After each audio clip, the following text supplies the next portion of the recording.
Aye.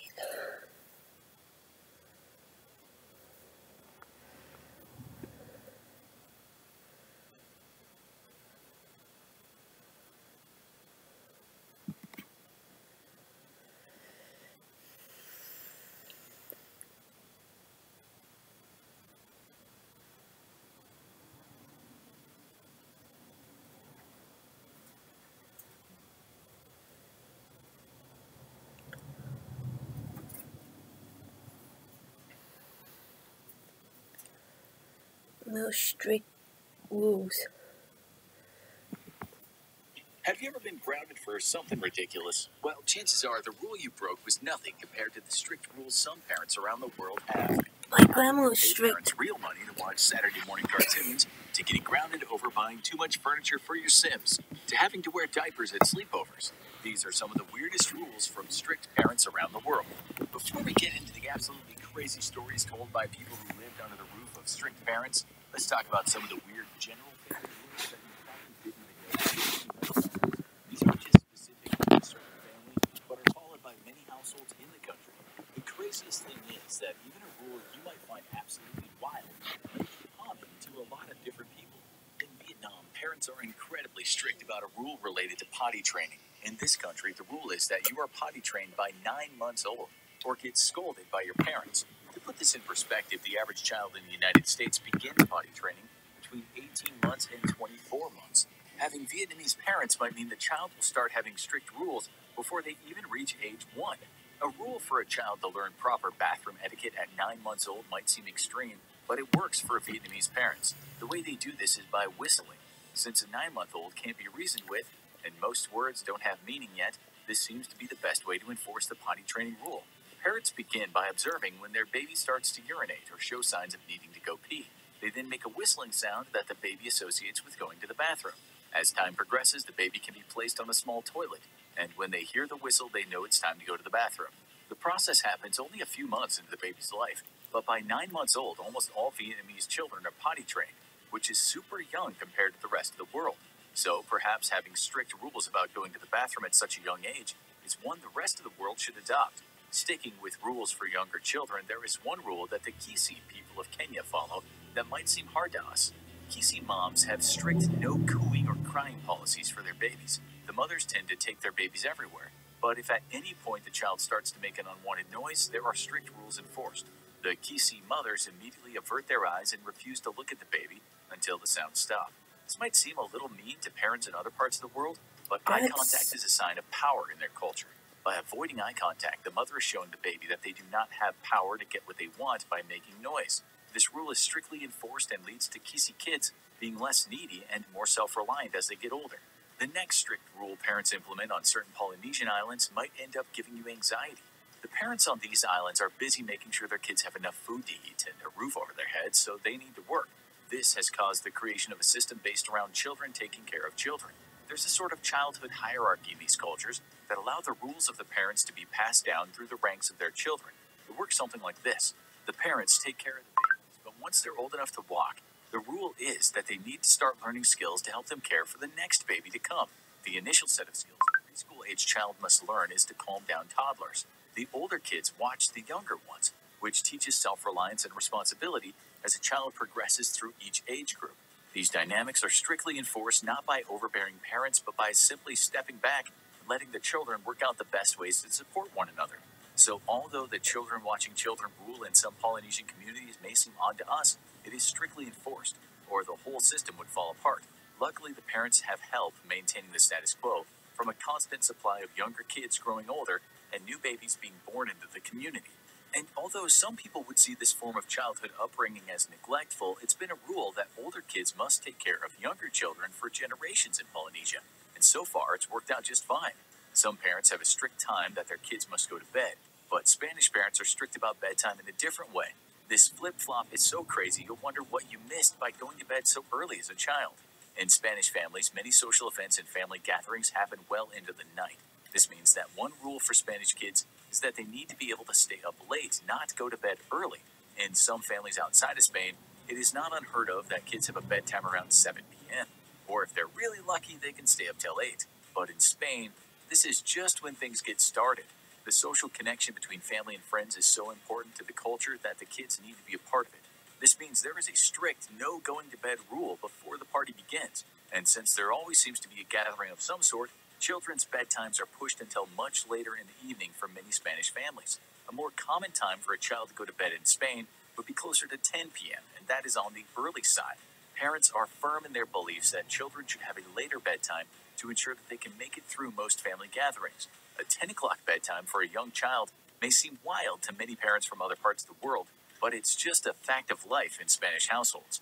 You might have been told you weren't allowed to leave the table unless you ate all your vegetables. This might have seemed harsh at the time, but there are parents in one country in particular that takes this rule to a whole new level. Food plays a big role in French culture. It's important not only to the French identity, but to the rules in a family household as well. French parents provide their children with strict rules around when they can eat and what they can eat. For example, there are set meal times in France, which means that parents do not let their kids snack throughout the day. They either eat with everyone else or they don't eat at all. Then comes the expectations around what a child should eat. Basically, if it's good enough for adults, it's good enough for children. The rule is that a child will eat what everyone else is eating, I never regardless of if eat they think you like snails, it or but I not. never The thought will. behind this rule is that if a kid tries enough things enough times, it'll eventually grow on them. This includes foods like escargot or snails, Christagranouille or frog's legs, Ooh. and every type of stinky cheese you can imagine. French parents require their children to eat these types of foods so they can become cultured. It's not up for discussion in French households. You eat what's put in front of you at mealtime or you go hungry. And this particular rule is likely not going to change anytime soon. As you can imagine, Russian parents can be pretty strict, but there is one rule that children must learn early on or the consequences could be dire. It is considered rude to turn your back on someone in Russia. This means that from a younger age, Russian parents have a rule against turning your back on them, or anyone else for that matter. It's much more polite to squeeze past someone facing them than by turning your back to them. This might seem weird if you've ever tried to fit into a crowded train car or slip past someone in a movie theater. It would seem odd to many people if you did these things while facing the other person as your nose would practically touch. However, in a Russian house, parents make sure that children follow the no turning your back on anyone rule from an early age. It's reinforced to ensure that when the child leaves the house, they don't offend anyone by showing them their backside. Parents in this next country have strict rules about which hand their children eat with, and the reason why is a little gross. In many households in India, it's a rule that food should never be eaten with the left hand. It does not matter if the child is right-handed or left-handed. The rule is you only eat with your right hand. Parents in India put this rule in place and strictly enforce it as soon as their children can understand the directions. And India is not the only region to have this rule. Parents in Middle Eastern countries and parts of Africa teach their children to eat food with their right hand from a young age as well. But what is the reason for this? Why do parents in these countries need to be so strict about the hand children use to eat? In some cultures, the left hand is thought of as dirty. The belief is connected to one simple fact. Oftentimes, the left hand is the one used to wipe after going to the bathroom. This rule most likely has its origins in the past when sanitation and good hygiene were not as prevalent around the world. But the rule has persisted, and parents still make sure to enforce it in their households, even though hygienic products are much more common than they used to be. In some Asian countries, there's a rule that everyone must follow before stepping foot into a home. Parents strictly implement the following rule to the point that if a child doesn't follow it, they are not allowed into the house. In many parts of East Asia, it's required that you take your shoes off before entering someone's home.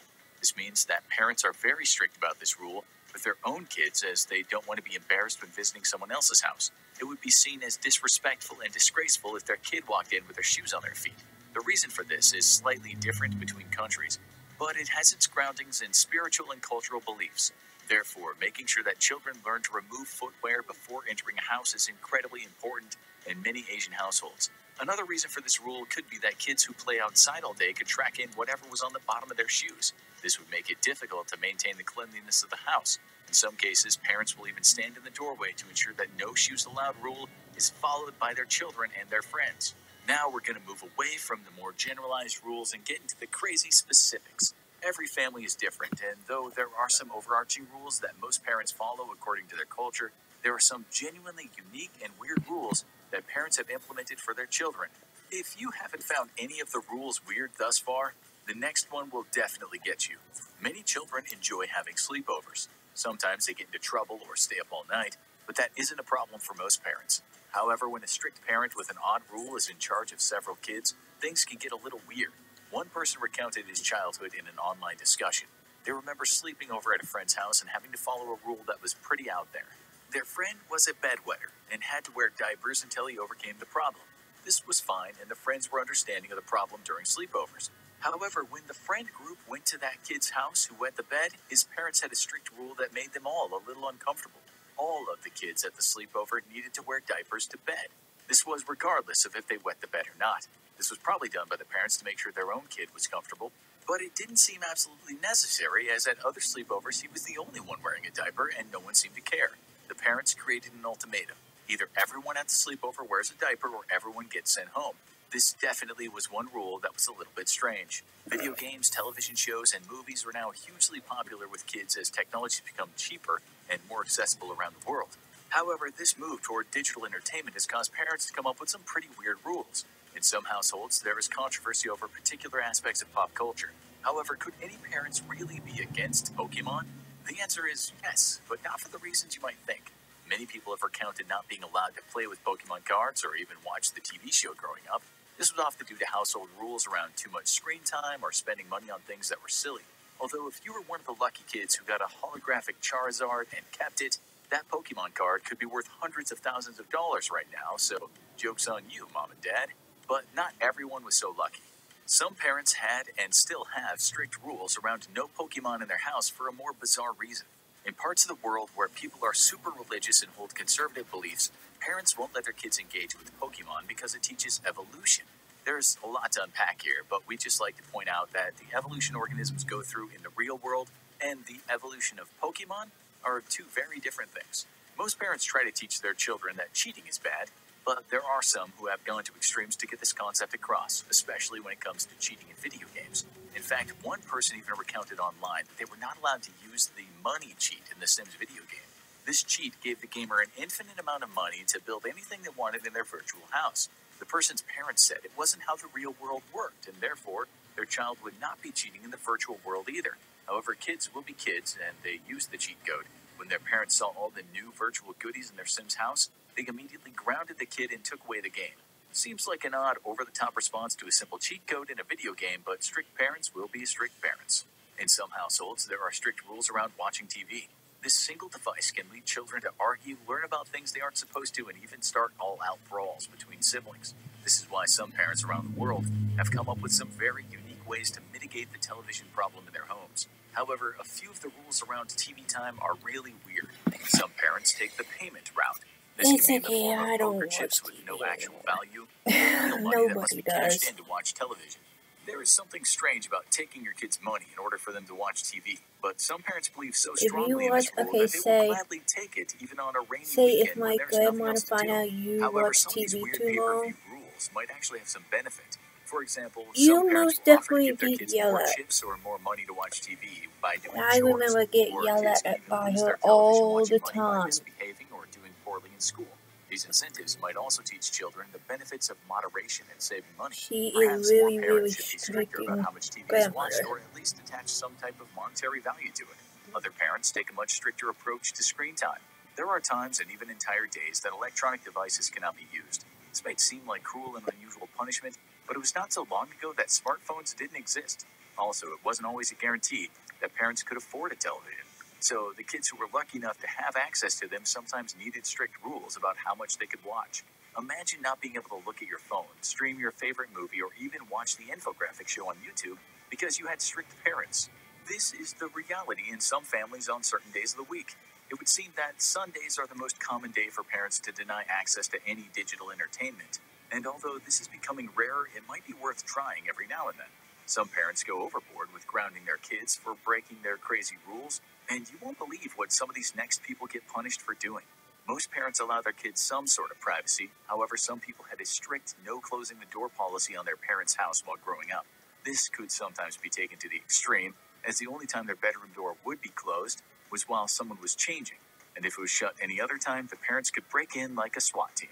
One person recounted that they forgot to open the door after changing. Suddenly, their parents kicked in the door and started going through all their drawers and closet. Nothing was left unturned, and when the parents didn't find anything out of the ordinary, the person was still grounded for closing the door when they weren't supposed to. This is obviously an extreme example of a search and seizure by strict parents, but one that's not as uncommon as you might think. Bedroom doors have been used by all sorts of crazy parents who go overboard with their rules. Many people have told stories of lists of rules being nailed to their bedroom doors, just like Martin Luther nailed his 95 Theses to church doors. There's something to be said about a strict set of rules every day when you wake up. This type of psychological warfare strict parents use to enforce their rules is a little over the top. In some cultures, playing an instrument is taken very seriously. But in certain families, a child playing the piano can be so important to the parents that they invent a bunch of crazy rules around it. Many kids have parents who require them to practice their instrument each day to become proficient. Some parents will let this slide from time to time, but not all. Strict parents have implemented crazy rules, such as for every hour of playing with friends, their kid has to practice the piano for an hour. Imagine what that would look like. A child would come home from school and be exhausted from spending 7 hours in a building learning about different subjects, one of which might have even been music. The last thing they'd want to do is sit down at a piano and practice for hours. However, in order to spend any time playing with their friends, they would need to practice their instrument first. Just thinking about the practice-to-fun ratio involved with this rule is stressful. Although, depending on the child, parents might take an even weirder approach to grounding their offspring. Some parents actually ground their children, so they'll spend more time outside of the house. This might seem counterintuitive until you realize what type of kids we're talking about. For example, some children lock themselves in their room to read endlessly or play video games nonstop for hours or even days at a time. This has led to some parents creating rules which force their kids to go outside and spend time with other people in the real world. So it would appear certain strict rules aren't just for keeping children inside the house, but to get them out. And if that wasn't weird enough, some parents have a color coding system to keep track of their own kids. To be fair, the color coding system implemented by some households is put in place to try and reduce the amount of fighting between siblings, but this doesn't always work. For example, if your parents assigned you the color green, you would just have a green toothbrush, a green towel, green cups, green bowls, and all your toys would be stored in a green bin. Your brothers and sisters might have other colors, which you would not be allowed to touch. Seems like a good way to stay organized, but in some cases, if the color code was broken, there would be consequences. However, people who grew up this way have said that the strict color rule implemented by their parents helped them become more organized. So maybe there's something to having a specific color and sticking to it as a child. In some households, there are rooms that are off limits. This varies by family, but in at least one instance, a person's grandma had an absurd rule about one of the most important rooms in the house. Everyone needs to use the bathroom, and there were two in this house in particular. However, one was off limits according to Grandma. Anyone could use the first bathroom, but there was hell to pay if you ever stepped foot in Grandma's bathroom. The consequence for breaking the rule was that you would be dead to her. She would literally ban her own family from her house and refuse to speak to them ever again if they entered her bathroom. According to one of the family members, a cousin and their kids, which would be Grandma's great-grandchildren, were all banned from the house because her husband used the bathroom without any knowledge of the rule. The crazy thing was that Grandma refused to forgive the entire family even though no one told the husband, now ex-husband, about the rules of the bathroom. It is unclear if the divorce occurred as a direct result of the craziness of Grandma's rules, but it's not out of the realm of possibility. In some cases, parents can be completely obsessed with the material things in their homes, and this can lead to some bizarre rules. For instance, there are people who refuse to let their kids or visitors walk on carpets in their home. Instead, strips of plastic or cardboard are used to create a winding path through the house. Everyone must remain on the pathways at all times. Friends that came to visit the house were required to wear special slippers or use the ones that were provided to guests by the parents. There's nothing wrong with wanting to protect nice furniture in a house, but this rule seems a little extreme, especially since even dogs were expected to remain on the walking paths. This crazy strict rule was literally for everyone. Must have been more like visiting a museum than a friend's house when going over for playdates. Now watch insane rules bounty hunters have to follow.